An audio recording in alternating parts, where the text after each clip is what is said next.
ৰাম নাৰায়ণ ৰাম। শিক্ষা ব্যৱস্থা কেনেকৈ সলনি কৰা যাব আৰু পঢ়াৰ ক্ষেত্ৰত শিশুবোৰৰ ওপৰত কেনেকৈ মন দিয়া উচিত, এইটো এটা গুৰুত্বপূৰ্ণ বিষয়। বৰ্তমান পৃথিৱীত যি শিক্ষা ব্যৱস্থা চলি আছে সেইটো প্ৰকৃতিভিত্তিক নহয়, যদিও সেইটো প্ৰাকৃতিকভাৱে ভিত্তিক হ'ব লাগিছিল। লগতে মানুহে তৈয়াৰ কৰা শিক্ষা ব্যৱস্থাও প্ৰয়োজনীয়, যাতে যিসকল শিশু ডাক্তৰ, ইঞ্জিনিয়াৰ আদি হ'ব বিচাৰে তেওঁলোকে সেই দিশত পঢ়া-শুনা কৰি আগবাঢ়ি যাব পাৰে।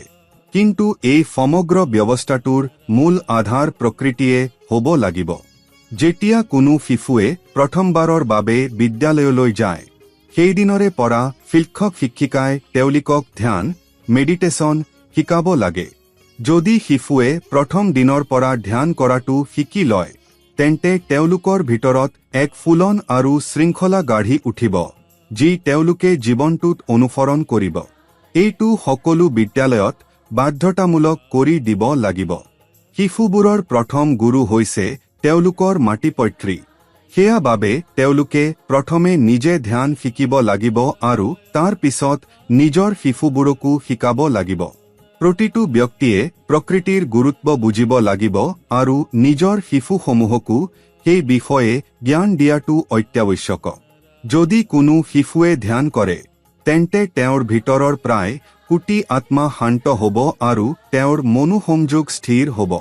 যিদৰে প্ৰতিটো বিদ্যালয়ত পঢ়া আৰম্ভ হোৱাৰ আগতে প্ৰাৰ্থনা কৰা হয়, তেনে প্ৰাৰ্থনাৰ পিছত শিশুসমূহক ধ্যান কৰোৱাটো বাধ্যতামূলক কৰি দিব লাগিব। মাতৃ-পিতৃয়ে নিজৰ শিশুসমূহক ধ্যান কৰোৱাব লাগিব। যেনেদৰে এজন ক্ষুধাৰ্ত শিশু মাতৃৰ নিয়ন্ত্ৰণত নাহে, তেনেদৰে কোটি আত্মাও নিয়ন্ত্ৰণত নাহে যেতিয়ালৈকে আপুনি ধ্যান নকৰে। আমি ৰাজা, আমাৰ বিবেক হৈছে আমাৰ মুখ্যমন্ত্ৰী, আৰু মন য'ত কোটি আত্মা থাকে সেইবোৰ হৈছে আমাৰ সেনা। যদি এইবোৰ নিয়ন্ত্ৰণ বাহিৰত যায়, তেন্তে সেইবোৰ আমি নিজৰ বিৰুদ্ধেই হ'ব পাৰে। সেয়া বাবে প্ৰথমে নিজৰ বিবেকৰ কথা শুনক আৰু ধ্যান কৰক। যিসকল ব্যক্তিৰ ভিতৰত কোটি আত্মা থাকে, সেইবোৰ হৈছে তেওঁৰ বিবেক, মন, চেতনা, হিয়াৰ আৰু মগজু।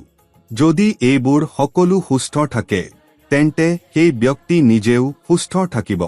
শিক্ষক-শিক্ষিকাই উচিত তেওঁলোকে প্ৰতিটো শিশুক নিজৰ সন্তানৰ দৰে বুজি সুৰক্ষা আৰু যত্ন লওক। শিশুবোৰৰ পৰিয়ালেও প্ৰকৃতিৰ গুৰুত্বৰ বিষয়ে জানিবলৈ দিয়া উচিত। শিশুবোৰক যি শিক্ষা দিয়া হয়, সেইটো পূৰ্ণৰূপে বিনামূল্য হ'ব লাগিব যাতে প্ৰতিটো শিশুৱে পঢ়িবলৈ সক্ষম হয়।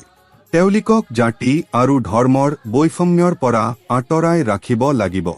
এতিয়াও দেখা গৈছে যে মধ্যাহ্ন ভোজনত চুৰি হয়। যদি চৰকাৰে শিক্ষা সম্পূৰ্ণৰূপে বিনামূল্য কৰি দিয়ে, তেন্তে কোনো শিশুৱে অসুবিধাত পৰিব নালাগে। বিদ্যালয়ত ধ্যান বাধ্যতামূলক কৰি দিয়া উচিত। আপুনি যদি নিজৰ শিশুক ধ্যান কৰাটো শিকায়, তেন্তে আন শিশুবোৰ আৰু ওচৰ-পাজৰৰ লোকে তাক দেখি শিকিব। ধ্যান কৰাৰ ফলত ক্ষুধা কম লাগে। ইয়াত কোনো খৰচো নাই। সেইবাবে সকলোৱে ধ্যান অৱশ্যে কৰা উচিত।